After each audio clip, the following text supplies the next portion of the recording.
할렐루야. 우리 함께 은혜 받을 하나님의 말씀은 레위기 1장에 있는 말씀입니다. 레위기 1장 1절에서 4절에 있는 말씀. 구약 성경, 제가 가진 성경은 147페이지. 다 찾으신 줄 믿고 합독하도록 하겠습니다. 여호와께서 회막에서 모세를 부르시고 그에게 말씀하여 이르시되 이스라엘 자손에게 말하여 이르라. 너희 중에 누구든지 여호와께 예물을 드리려거든 가축 중에서 소나 양으로 예물을 드릴지니라.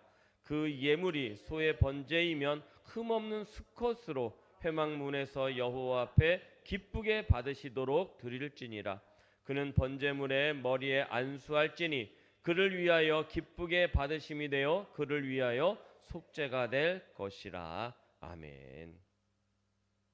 우리 지난 시간에 레위기의 대략을 살펴봤습니다. 제가 대략이라고 말씀드린 이유는 개론을 살펴봤다고 하기에는 좀 뭔가 부족하고, 그렇다고 대충 봤다고 하기엔 좀 깊이 있게 본 내용들이 있어서 그 중간인 대략을 선택했습니다. 죄송합니다. 네, 우리 먼저 레위기 어떤 걸 살펴봤습니까? 제사법이 많이 등장하는 관계로 이 책 참 어떤 책이다? 어려운 책이다. 그렇게 생각을 한다고 그랬죠. 그래서 성경 일독을 하려면 반드시 넘어가야 될 첫 관문이 아니냐, 이렇게 우리가 얘기를 했지만 그게 아니라 죄인인 우리가 거룩한 하나님께 나아가는 방법들이 적혀져 있더라라는 것이죠. 그래서 우리가 이제 내용을 접할 때마다 우리는 놀라게 될 줄 믿습니다. 아멘 하시는 분이 놀라는 거예요. 여러분, 하나님 말씀 받을 때마다 놀라야 됩니다. 감격이 돼야 되고요, 벅차 오르셔야 됩니다. 제사만 지내다가 도대체 이게 언제 끝나나 하는 게 아니라 그 말씀이 나에게 레마가 돼야 될 줄 믿습니다. 그래서 하나님께서 피조물에 대해서 얼마나 세세하고 꼼꼼하게 간섭하시는지, 우리를 향한 사랑이 얼마나 크신지 그걸 우리가 알아야 된다라는 것입니다. 그래서 비록 읽기는 쉽지 않더라도, 쉽지는 않아요. 제가 다 쉽다고 얘기는 안 했어요. 쉽지는 않지만 우리가 그 말씀을 접할 때마다 은혜가 될 줄 믿습니다. 자, 두 번째, 이름에 대해서 이야기를 드렸어요. 이름이 뭐라 그랬죠? 레위기. 그래서 레위 사람들한테, 레위 지파한테 준 거 아니냐, 그게 레위기겠거니 했지만 히브리어 제목은 그게 아니라 그리고 하나님께서 불렀다라는 말씀입니다. 불렀다 해서 와이크라, 그 무슨 섬유 이름 같잖아요, 그죠? 하나님이 불렀다라는 뜻이에요, 레위기는. 그래서 레위기는 이스라엘 백성에게 주시는, 그래서 거룩한 백성으로 살아가는 방법론이다라는 것입니다. 어떤 거라고요? 거룩한 백성으로 살아가는 방법론이다라는 것입니다. 그렇다면 우리도 레위기를 통해서 지금 나를 부르시고 우리 교회를 부르시는 하나님의 음성을 들어야 될 줄 믿습니다.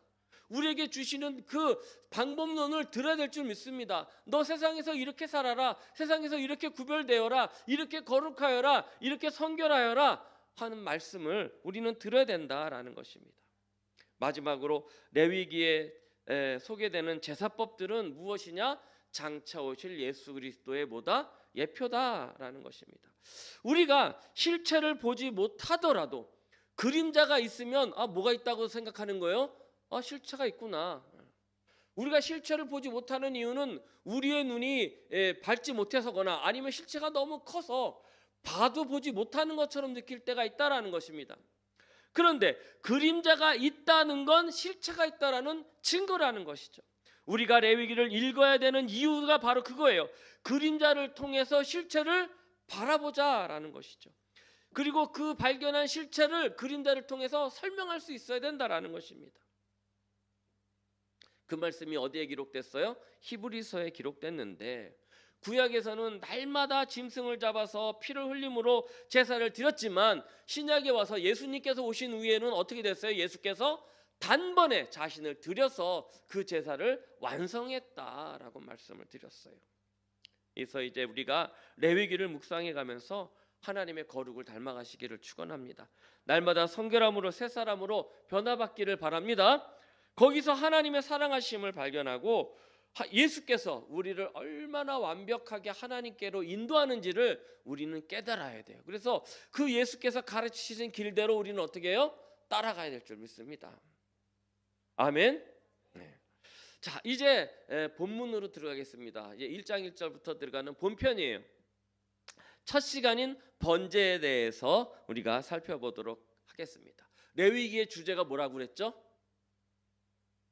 거룩이라 그랬습니다. 레위기의 주제는 거룩입니다. 이 거룩에 해당하는 주제, 이 거룩에 해당하는 이 신앙생활, 우리가 신앙생활하면서 거룩이다라는 것을 표현하기 위해서는 뭐가 되어야 되냐면 대표적으로 단연코 예배가 바로 서야 될 줄 믿습니다. 예배예요, 예배.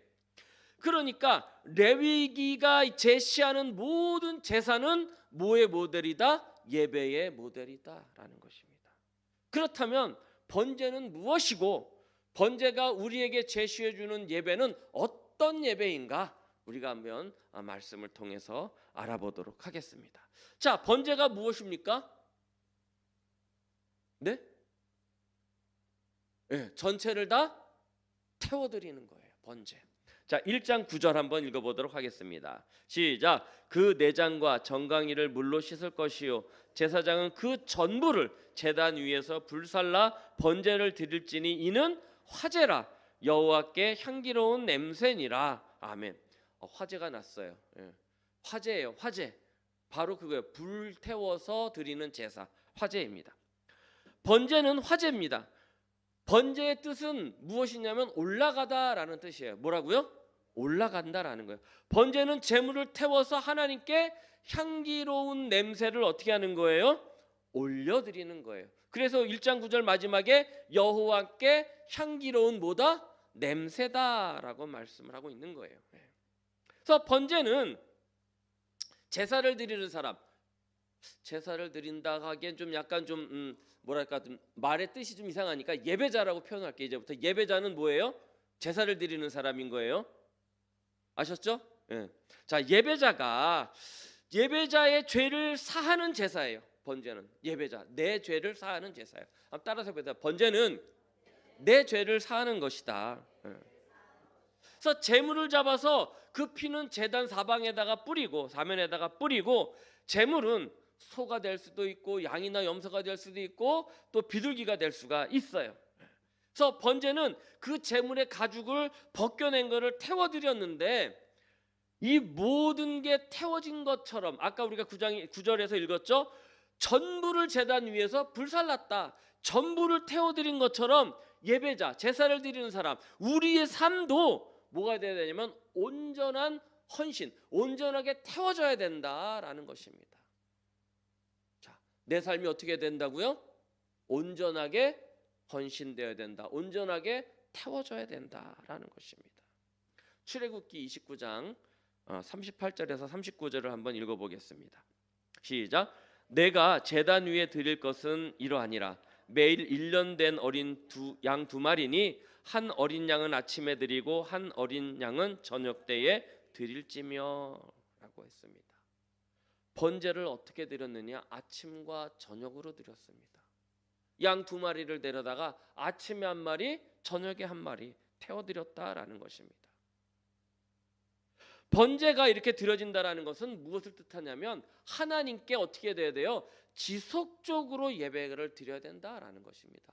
우리는 하나님과 날마다 만나야 된다라는 것입니다. 두 번째, 속죄와 헌신도 날마다 필요하다라는 것입니다. 세 번째, 예배는 일회성이다, 지속성이다? 지속성이다라는 것입니다. 그래서 예배는 내 삶 전체가 드려져야 된다. 예배가 삶이 되어야 된다라는 헌신을 말하는데 결국 우리의 삶이 어떻게 된다? 그렇게 돼야 된다라는 것입니다. 이제 큰일 났습니다, 여러분. 우리가 일주일에 2번 드리는 예배도 힘든데 아침과 저녁으로 드려야 된다고 하니 여러분 아침에 일어날 때 하나님께 기도하십시오. 저녁에 자리에 누울 때 하나님 앞에 기도하십시오. 이것이 아침과 저녁으로 내가 드리는 양이 될 줄 믿습니다. 아침과 저녁으로 드리는 번제가 되는 것입니다. 그것부터 시작하자라는 거예요. 그게 딱 그러면 그게 끝나는 게 아니라 이해되셨죠? 네. 자, 그렇다면 번제는 이렇게 드리는 거다. 이런 거다. 태워드리는 거고 전체를 태워드리는 것처럼 내 삶을 태워드려야 되고 그것은 아침과 저녁으로 드려야 되는데 그것은 내가 삶이 예배가 돼야 되는 것이다. 이것이 뭐다? 번제다라는 것입니다. 자, 그러면 번제를 시작하기에 앞서서 우리가 알아야 될 것이 있는데 그것이 무엇이냐? 하나님께서 우리에게 먼저 부르심이 있어야 된다라는 것입니다. 하나님의 부르심이 있어야 되는데 레위기 1장 1절부터 2절 말씀입니다. 다 같이 시작. 여호와께서 회막에서 모세를 부르시고 그에게 말씀하여 이르시되 이스라엘 자손에게 말하여 이르라 너희 중에 누구든지 여호와께 예물을 드리려거든 가축 중에서 소나 양으로 예물을 드릴지니라. 아멘. 레위기 1장에서 하나님께서 회막에서 모세를 부르시는 장면으로 시작됩니다. 그게 레위기의 제목이라 그랬어요. 회막은 모일 회자, 장막 장자를 써가지고 말 그대로 만남의 장소예요. 만남의 장소. 구약에서의 이 회막은 거룩한 하나님께로 나갈 수 있는 유일한 장소였어요. 그래서 모세가 이제 그 장막을 다 치지 않습니까? 그래서 지파마다 장막을 다 치고 모세의 장막에 하나님의 그 구름이 임할 때 이스라엘 백성들이 거기서 나와가지고 장막에 나와서 회막에 나와가지고 다 예배를 드렸던 그런 모습이 우리를 상상하시면 될 겁니다. 그래서 이 회막은 이스라엘에게 또 우리에게 뭐가 되냐면 회막이 되었다가 우리가 그 교회까지 우리가 나갔었잖아요. 그렇죠? 이 회막을 얘기하다가 성막을 얘기하다가 성막이 성전으로 되었다. 그래서 우리가 지금은 교회가 되었다. 기억하시죠? 그것처럼 똑같은 거예요. 이스라엘에게 우리가 이스라엘 백성들이 구름 기둥이 움직이면 어떻게 했어요? 장막을 걷어가지고 쫓아갔잖아요. 쫓아가가지고 제일 먼저 한 게 뭐예요? 성막을 쳤잖아요. 그리고 성막을 중심으로 자기 지파가 각 지파마다 이렇게 진을 쳤어요. 진영을 쳤어요. 그것처럼 이 회막은 이스라엘에게 또 우리에게 이동식 그러한 성소가 되었다가 고정된 성전이 되었다가 그 다음에 교회가 되어서 실체이신 예수 그리스도를 만날 수 있도록 만들어주는 것이 바로 하나님의 부르심이다. 그것이 어디에서 이루어졌다? 성막에서 회막에서 이루어졌다라는 것입니다. 그래서 우리는 하나님의 부르심이 있어야 된다 없어야 된다? 있어야 된다. 하나님의 부르심을 두 글자로 뭐라 그런다고요? 소명이라고 한다. 소명. 여러분 소명이 있으십니까? 하나님의 부르심이 있으십니까? 나는 소명이 없어요 라고 하신다면 이 자리에 왜 나와 계십니까? 여러분 이 자리에 나왔다라는 것 자체가 하나님의 부르심이 있다라는 증거인 줄 믿으시기를 바랍니다. 그래서 하나님께서 모세를 회막에서 부르셨다라는 말씀은 이겁니다. 하나님께서 오직 예수 그리스도 안에서만 나를 만나 주신다라는 것입니다. 예수 그리스도를 통해서만 우리를 구원하신다라는 그런 뜻이라는 것입니다. 믿으십니까? 하나님의 회막에서 모세를 부르신 사건은 우리가 오직 예수라는 유일한 통로를 통해서 하나님께 나아갈 수 있음을 이야기한다라는 것입니다. 그래서 하나님은 예수 외에 다른 구원의 이름을 주셨다 안 주셨다? 주심이 없다라고 말씀합니다. 사도행전 4장 12절 다른 이로서는 구원받을 수 없나니 천하 사람 중에서 다 같이 시작 구원받을 만한 다른 이름을 우리에게 주신 일이 있어요 없어요? 없다라고 분명하게 말씀하셨다라는 거예요. 그래서 우리는 오직 예수를 통해서만 하나님께로 나가는 줄 믿습니다. 그래서 하나님이 모세를 부르신 거예요. 에베소서 1장 7절 다 같이 한번 읽어보겠습니다. 그래서 우리는 그리스도 안에서 그의 은혜의 풍성함을 따라서 그의 피로 말미암아 속량 그의 피로 우리는 속량 받는 거예요. 그러면 이 에베소서 7장 말씀을 왜 읽었느냐? 우리가 이제 재물의 자격을 따져보자라는 거예요. 재물의 자격. 레위기 1장 3절입니다. 시작. 그 예물이 소의 번제이면 흠없는 수컷으로 회막문에서 여호와 앞에 기쁘게 받으시도록 드릴지니라. 아멘. 번제물의 제물로 드려지는 그 제물의 자격은 흠없는 수컷이었어요. 흠없는 수컷. 제물이 누군가의 죄를 대신해야 된다면 최소한 그 제물은 죄나 흠이 없어야 될 거예요. 그렇죠? 우리 원로 목사님이 이런 그 비유를 자주 들으셨어요. 죄로 인해 가지고 갇힌 죄인이 있어요. 옥에 갇힌 죄인이 있는데 같은 죄인이 간수장한테 이야기하는 거예요. 내가 이 사람 대신에 대신 죽겠습니다. 그러니 이 사람의 죄를 나한테 옮겨 주십시오 하면 그게 성립이 됩니까 안 됩니까? 안 돼요. 왜냐하면 이 사람은 자신의 죄로 잡혀왔기 때문에. 그런데 그 죄가 없는 밖에 있는 다른 사람이 와가지고 간수장한테 이야기합니다. 내가 이 사람 대신 들어갈 테니 이 사람은 빼어주시오 라고 한다면 그 말은 이루어질 수는 없겠지만 성립이 됩니까 안 됩니까? 성립이 되는 말이에요. 왜냐? 그 사람은 죄가 있어요 없어요? 없기 때문에 대신 그 죄를 짊어질 수 있다라는 것입니다. 그러니까 재물에 흠이 있다면 그 재물의 죄로 그 흠으로 인해서 대속할사의 죄를 뒤집어쓸 수 없다라는 것입니다. 이렇게 흠 없는 수컷을 준비해서 하나님께 드린다고 다 되는 게 아니라는 것입니다. 중요한 것은 제가 여러분 흠 없는 수컷을 데리고 왔어요. 이게 소가 됐든 양이 됐든 염소가 됐든 흠 없는 수컷을 데려왔어요. 그래가지고 이것을 제물로 드렸어요. 그럼 하나님이 기쁘게 받으십니까? 기쁘게 받으세요? 안 기쁘게 받으세요? 조금 전에 말씀드렸잖아요. 제물의 자격이 뭐라고요? 흠 없는 수컷. 그러면 제가 그 흠 없는 수컷을 가지고 왔어요. 그러면 하나님이 기쁘게 받으셔요? 안 받으셔요? 네. 골치 아프죠? 제발 질문하지 말라고 그러셨어요. 어느 분이. 목사님 제발 설교 시간에 질문 좀 하지 마세요. 대답하기 힘들어요. 그러셨어요. 여러분 알아야 될 것은, 중요한 것은 뭐라고 이야기하냐면 우리 3절 하반절 한번 다시 읽어보겠습니다. 한번 띄워줘 보시겠어요? 1장 3절. 자, 회막문에서 거기서부터 읽어보겠습니다. 시작.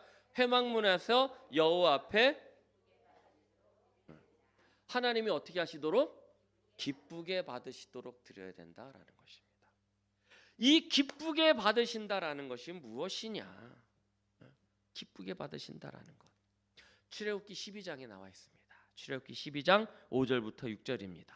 시작. 너희 어린 양은 흠없고 일련된 수컷으로 하되 양이나 염소 중에서 취하고 이날 열 나흘날까지 간직하였다가 해질 때에 이스라엘 회중에 그 양을 잡아라 라고 말씀합니다.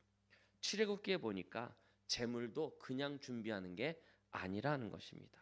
준비 과정이 반드시 필요했다라는 것입니다. 그냥 어디에서 가져오고 오거나 사오는 게 아니라는 것입니다. 그냥 흠이 없다고 가져왔고 내가 돈 주고 사왔고 비싸게 어떻게 어렵게 그냥 한정판이라 그래가지고 그냥 사왔어. 이렇게 해서 된다는 게 아니라는 것입니다. 흠없는 일련된 어린 양을 선별하고 선택하다가 그것을 데려다가 일정 기간 결함이 있는지 없는지 내가 데리고 있으면서 확인하고 살피면서 구별하고 준비하는 과정을 어떻게 해야 돼요? 거쳐야 됐다라는 것입니다. 이게 유월절 제물을 준비하는 과정이지만 이 번제를 드리는 제물을 구별하는 것과 별반 다를 게 없을 것이다라는 것입니다. 그렇다면 우리에게 있어서 흠없는 제물은 무엇입니까? 아니 누구십니까? 바로 예수 그리스도가 되신 줄 믿습니다. 제물의 자격이에요. 그게 흠없는 수컷이지만 어떻게 해야 된다? 반드시 준비되어야 된다라는 것입니다. 그 준비는 누가 합니까? 저와 여러분이 하는 겁니다. 그 제물은 예수 그리스도가 되시지만 그 제물을 준비하는 건 누구예요? 우리예요. 내가 주님을 영접해야 되는 것이고 내가 주님 앞에 나가야 되는 것이고 내가 주님 앞에서 흠없게 선별되어야 된다라는 것입니다. 베드로전서 1장 18절부터 19절입니다. 시작. 너희가 알거니와 너희 조상이 물려준 헛된 행실에서 대속함을 받은 것은 은이나 금같이 없어질 것으로 된 것이 아니요 오직 흠없고 점없는 어린 양 같은 그리스도의 보배로운 피니라. 그 보배로운 피로 된 것이다. 아까 우리가 에베소서 1장 7절 읽을 때 어떻게 됐어요? 그 은혜의 풍성함을 따라서 피로 말미암아 속량 즉 죄사함을 받았느니라. 아멘. 그래서 그 피가 어떤 피가 되느냐? 예수 그리스도, 즉 어린 양 되신 그리스도의 보배로운 피로 된 것이니라 라고 베드로전서 말씀하고 계신 것입니다. 히브리서 9장 11절부터 11절 한번 다시 읽어보겠습니다. 시작. 그리스도께서는 장래 좋은 일의 대제사장으로 오사 손으로 짓지 아니한 것 곧 이 창조에 속하지 아니한 더 크고 온전한 장막으로 말미암아 염소와 송아지의 피로 하지 아니하고 오직 자기의 피로 영원한 속죄를 이루사 단번에 성소에 들어가셨느니라. 아멘. 예수께서 그 피로 단번에 우리를 어떻게 하셨어요? 속죄하셨다라고 분명하게 말씀하고 있습니다. 맞습니다. 아담의 후손으로 태어난 모든 사람, 즉 우리는 모태부터 죄인이에요. 그 아비 마귀에서 났다 그래 성경은 말씀합니다. 그래서 우리는 우리 스스로 제물이 될 수 있습니까? 없습니까? 제물이 될 수 없어요. 대속의 자격을 갖추지 못했다라는 것입니다. 하지만 하나님이신 예수께서 직접 이 땅에 육신의 몸을 입고 흠없는 제물이 되어 오셨다라는 것입니다. 바로 우리는 그 십자가에서 우리를 위해 제물 되신 예수 그리스도를 통해서만 하나님께로 나갈 수 있는 줄 믿습니다. 그래서 히브리서 9장 11절 12절 말씀하신 것처럼 더 크고 온전한 장막이 되신 예수 그리스도로 말미암아 염소와 송아지의 피로 하지 않고 오직 당신의 피로 영원한 속죄를 단번에 이루셔서 우리가 거기 안에 들어가게, 성소로 들어가게 되었다라는 것입니다. 또 흠없는 제물이란 대속과 구원은 나의 공로가 아닌 예수의 공로란 사실을 말하는 것입니다. 번제물이에요. 여러분, 제물이요. 흠이 있든 없든 가서 그냥 제가 사왔어요. 그냥 무작위로 뽑아왔어요. 그런 제물이라도 대속이 가능했다면 내 공로다라고 이야기할 수 있어요. 왜? 내가 잘 사왔으니까, 내가 잘 뽑아왔으니까. 그렇죠? 내 공로야 라고 이야기할 수 있어요. 그렇지만 흠없는 제물은 자신의 공로가 아닌 완전하고 흠없으신 예수 그리스도의 공로만을 의지해야만 뭘 얻을 수가 있어요? 구원을 얻을 수 있다라는 것입니다. 그래서 흠없는 제물을 가져다가 우리가 그 번제의 제물로 써야 되는 이유는 무엇이냐? 내 공로로 했다 아니면 오직 예수의 공로로 했다? 예수로 공로로 입었다라는 그런 의미라는 것입니다. 예수의 공로. 또 그래서 흠없는 제물이란 예수께서 십자가에 돌아가심으로 우리의 그 죄의 심판에 대한 것을 대신 받으셨다라는 것입니다. 예수께서 대신 받으셨다. 그 결과 우리의 예배가 하나님께 향기로운 뭐가 됐다고요? 냄새가 된 것을 의미합니다. 죄와 죽음의 악취로 가득한 우리의 삶이 하나님께 드려지는 향기로운 제사가 되었다라는 것입니다. 우리의 예배가 그렇습니다. 일주일 동안 세상하고 짝하고 구별됨 없이 살다가 주일이 돼서 교회 나와서 예배 드린다고 하나님께서 기뻐하지 않으신다라는 것입니다.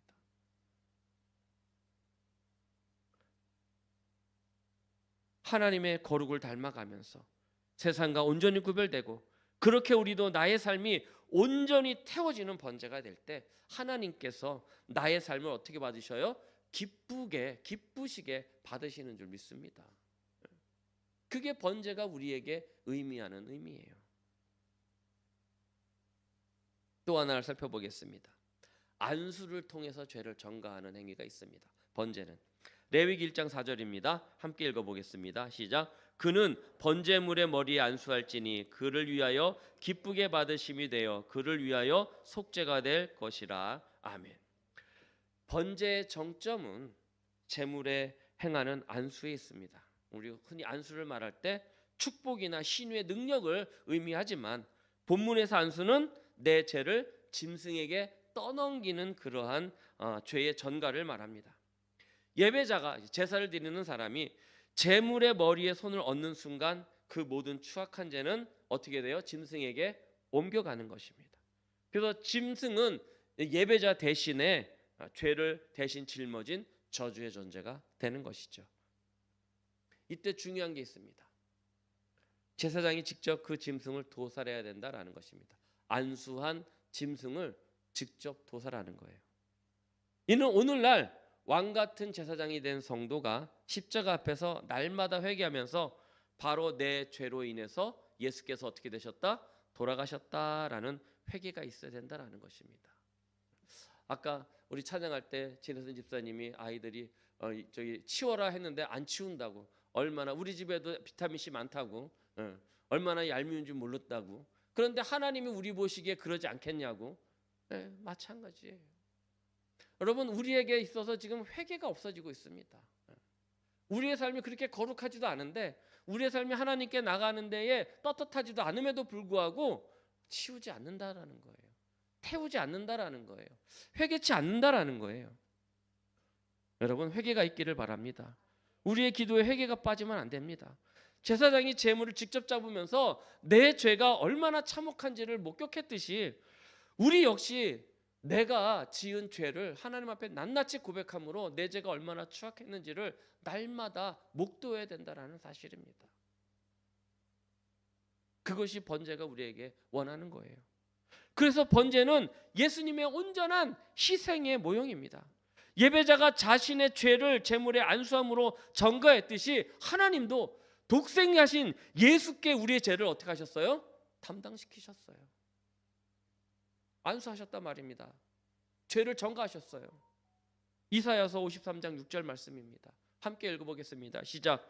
우리는 다 양 같아서 그릇 행하여 각기 제갈 길로 갔거늘 여호와께서는 우리 모두의 죄악을 누구에게? 예수께 담당시키셨다라는 거예요. 안수하셨다라는 거예요. 누구를 위해서? 나를 위해서. 당신의 아들에게 죄를 전가시켰다. 그게 번제예요. 그래서 그거를 어떻게 하라는 거예요? 그 죄를 어떻게 하라는 거예요? 태우라는 거예요. 태워서 하나님께 드려지는 향기로운 냄새로 드리라는 겁니다. 우리 레위기 1장 12절부터 13절 한번 읽어보겠습니다. 시작. 그는 그것을 각을 뜨고 그것의 머리와 그것의 기름을 베어낼 것이요 제사장은 그것을 다 제단 위에 불 위에 있는 나무 위에 벌려 놓을 것이며 그 내장과 그 정강이를 물로 씻을 것이요 제사장은 그 전부를 가져다가 제단 위에서 불살라 번제를 드릴지니 이는 화제라 여호와께 향기로운 냄새니라. 아멘. 이 향기로운 냄새, 여호와께 드리는 향기로운 냄새라는 말씀이 레위기 1장에 3번 나옵니다.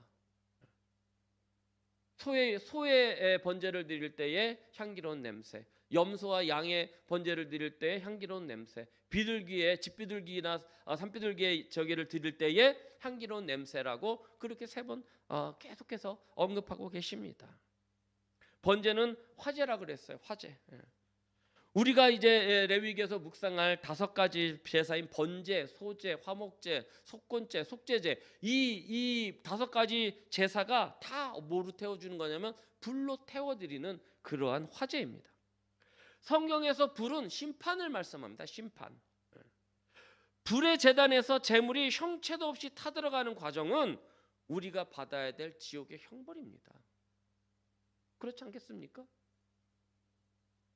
우리가 받아야 될 지옥 형벌을 예수님 그분께서 온몸으로 받아내셨음을 말하는 겁니다. 왜요? 하나님께서 자기 아들에게 우리의 죄를 어떻게 했어요? 전가시켰기 때문에. 예수님은 십자가에서 자기의 몸을 불살르셨다라는 것입니다. 그래서 예수님 말씀합니다. 십자가에서 절규하십니다. 엘리 엘리 나바 사박다니. 그 뜻이 뭐예요? 나의 하나님, 나의 하나님 어찌하여 나를 왜 버리십니까? 뭐 하셨어요? 전가시키셨다라는 것입니다. 그것이 번제예요. 번제는 이처럼 제물이 완전히 다 없어질 때까지 태워지는 정말 전적인 순종을 말하는 거예요. 나를 죽기까지 내어드리는 완전한 순종을 이야기하는 겁니다. 십자가에 못 박혀서 그 아픔을 감내하는 그 헌신을 이야기하는 겁니다. 우리 번제 드리면 큰일 나겠습니다. 이제부터. 그래서 하나님은 우리가 그렇게 전적으로 온전하게 완전하게 태워지고 순종해지고 헌신되어질 때 그 연락되는 아름다운 향기로 받으신다라는 것입니다. 그런데 우리가 알아야 될 게 또 있습니다. 여러분, 그러면 우리가 그렇게 향기롭습니까? 할렐루야. 우리가 향기로운 냄새가 되어야 될 줄 믿습니다. 그런데 우리 그렇게 향기롭지 않습니다. 여기 보니까 번제의 마지막 단계가 내장과 정강이를 물로 씻어서 제단 위에서 불사르는 것입니다. 내장과 정강이는 무엇입니까? 오염 물질이 가장 밀접하게 닿아 있는 곳입니다. 내장은 소화 과정에 있는 음식들, 그 다음에 배설물들이 들어있는 곳이 바로 내장입니다. 정강이는 짐승의 배설물이 가장 많이 묻어있는 지저분한 곳입니다. 여러분, 소 보셨죠? 소 뒷정강이 보셨습니까? 뭐가 묻어 있습니까? 주렁주렁 매달려 있죠? 그거를 말합니다. 그만큼 지저분합니다. 보이는 것처럼 지저분합니다. 그게 내 죄입니다. 성도지만 세상 속에서 살아가면서 피치 못해 묻을 수밖에 없는 죄의 모습입니다. 또 내장은 보이지 않습니다. 내 깊은 곳에 숨겨져 있는 죄의 생각과 욕망을 이야기합니다. 하나님은 그래서 우리의 겉모습, 즉 정강이뿐만이 아니라 보이지 않는 속사람, 내장까지도 말씀과 성령으로 깨 씻어서 정결케 드려지기를 원하신다라는 것입니다. 그게 번제입니다. 그게 있어야지만이 우리가 어떻게 되는 거예요? 향기로운 냄새가 될 수 있는 줄 믿습니다. 말씀을 마무리하겠습니다. 예배는 종교적인 형식이 아닙니다. 하나님만 아시는 나의 은밀한 생각이나 세상에 노출된 나의 일상이 모두 정결해지는 것이 예배입니다. 그때 비로소 예배가 완성된 줄 믿습니다. 안은 더러운데 겉만 번지르르한 정말 그런 제물은 결코 향기로운 냄새가 될 수 없는 것입니다. 우리가 번제를 통해 알아야 될 것은 하나님은 우리를 있는 모습 그대로 부르시지만 있는 모습 그대로 제단에 올리시지 않는다라는 것입니다. 죄의 모습 그대로 구원하지 않는다는 겁니다. 물과 성령으로, 말씀과 성령의 물로 나의 추한 탐욕과 내장과 세상의 때에 절인 정강이를 닦아내는 그런 회개로 온전히 태워져야 되는 줄 믿습니다. 이제 저와 여러분은 그렇게 죽어지고 씻겨지고 태워져서 하나님께 드려지는 향기만 남기를 축원합니다. 그렇게 내 안에 나는 없어지고 예수라는 향기만 남기를 다시 한번 주님의 이름으로 축원을 드립니다.